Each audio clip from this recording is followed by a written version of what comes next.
గురుగారు, గృహప్రవేశం చేసే సందర్భంలో ముందుగా కుడికాలు అడుగుపెట్టి లోపలికి రమ్మని పెద్దలు చెప్తూ ఉంటారు. ఎందుకని? తస్మా దక్షిణాన్నమధ్యతే అన్నది వేదవాక్యం. భోజనం కుడి చేత్తో చేయాలి, పూజ కుడి చేత్తో చేయాలి. ఎందుకంటే కుడి చేయి యజ్ఞం చేసేటప్పుడు వచ్చేటువంటి ఆసురీ శక్తుల నుంచి కాపాడుతుంది. కనుక మనం ఎడమ చేత్తో చేసే పనుల కారణంగా మన భావన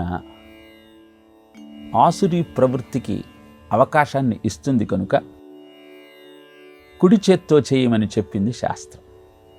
జన్మనించే శరీరంలో ఉన్నటువంటి ప్రకృతి కారణంగా వామహస్తం ఉంటే దాన్ని చెప్పలేం. కానీ అలక్ష్యంతో ఎడంచేత్తో భోజనం చేయటం, ఎడంచేత్తో పళ్ళెం పట్టుకొని భోజనం చేయటం, ఎడంచేత్తో ఆహారాన్ని స్పృశించటం, ఇదంతా కూడా నిషిద్ధమని తెలుస్తుంది శాస్త్రం. హనుమంతుడు కూడా లంకలోకి ప్రవేశించాలని ఆలోచించినప్పుడు ఎడమకాలు ముందు పెట్టి వెనక ద్వారం గుండా లోపలికి వెళతాడు. ఎందుకు ఎడమకాలు పెట్టి వెళ్ళాలి అంటే, శత్రువు ఇంట ప్రవేశించేటప్పుడు వాడి నాశనాన్ని కోరుకున్న వ్యక్తి ఎడమకాలితో గృహప్రవేశం చేయాలి. అది విజయాన్ని అందిస్తుంది అని తెలియజేస్తాడు సుందరకాండలో వాల్మీకి మహర్షి.